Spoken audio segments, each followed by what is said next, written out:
പ്രിയ സുഹൃത്തുക്കളെ,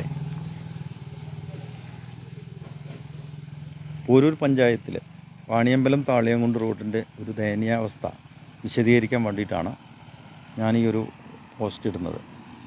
വളരെ മോശമായിട്ടുള്ള ഒരു സംവിധാനമാണ് നമ്മളുടെ ഈ റോഡിൽ നമുക്ക് കാണാൻ പറ്റുന്നത്. സാധാരണ ഒരു വ്യക്തികൾക്കോ അല്ലെങ്കിൽ കുട്ടികൾക്കോ എത്രയോ കുട്ടികൾ സ്കൂളിലോട്ടും അതുപോലെ തന്നെ യാത്ര ചെയ്യുന്നൊരു റോഡാണിത്. ഈ റോഡ് ഇത്രയും വളരെ വികൃതമായ രീതിയിൽ രാഷ്ട്രീയക്കാർക്ക് അതീതമായിട്ടാണ് ഞാൻ പറയുന്നത്. രാഷ്ട്രീയം നമുക്കൊക്കെ ഉണ്ട്, ഓരോരുത്തർക്കും രാഷ്ട്രീയം ഇതിലുണ്ട്. പക്ഷേ രാഷ്ട്രീയക്കാരൊക്കെ കുറേ പ്രസ്താവനകൾ ഇറക്കുക, അത് ചെയ്യും ഇത് ചെയ്യുമെന്ന് പറയാം. പക്ഷേ ഒരു കാര്യങ്ങളും മാന്യമായിട്ട് ചെയ്യാത്ത രീതിയിലാണ് നമ്മളുടെ ഈ റോഡിൻ്റെ ഒരു സ്ഥിതി നിൽക്കുന്നത്. അത് നിങ്ങൾ കണ്ടറിയാം. അത് ജനങ്ങൾ വെറും കഴുതയല്ല എന്നുള്ളത് നമ്മൾ കാണിച്ചു കൊടുക്കേണ്ട ഒരു കാര്യമുണ്ട്. ഇതിൽ 50 കോടി ഫണ്ട് പാസ്സാക്കിയിട്ടുണ്ട്. പല ആളുകളും അങ്ങനത്തെയുള്ള പ്രസ്താവനകൾ ഇറക്കുക എന്നല്ല, ഇതുവരെ ഉള്ള റോഡിന് ഒരു കോറി വേസ്റ്റെങ്കിലും കൊണ്ടുപോയിട്ടിട്ട് സാധാരണ രീതിയിൽ വണ്ടികൾ പോകാൻ അല്ലെങ്കിൽ ആളുകൾക്ക് സഞ്ചാര സ്വാതന്ത്ര്യം ഉള്ള രീതിയിൽ ഒരു റോഡാക്കി തീർക്കണമെങ്കിൽ അതിനു വേണ്ടിയിട്ടുള്ള പരിശ്രമങ്ങൾ ചെയ്യാം.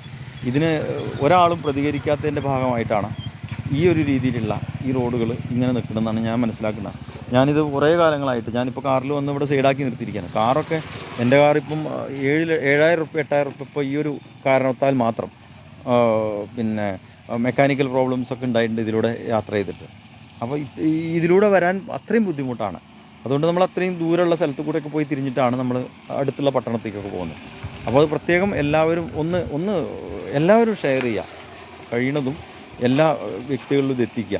രാഷ്ട്രീയത്തിന് അതീതമായിട്ട് നമുക്കൊക്കെ രാഷ്ട്രീയമുണ്ട്, കോൺഗ്രസ്, മാർക്സിസ്റ്റ്, BJP അങ്ങനെയുള്ള രീതിയിലുള്ള ആളുകളൊക്കെ ഉണ്ടെങ്കിൽ കൂടി ഈ ഒരു കാര്യം നിങ്ങൾ പ്രത്യേകം എല്ലാവരും നിങ്ങൾ ശ്രദ്ധിക്കുക, ഇതെല്ലാവരിലും എത്തിക്കുക.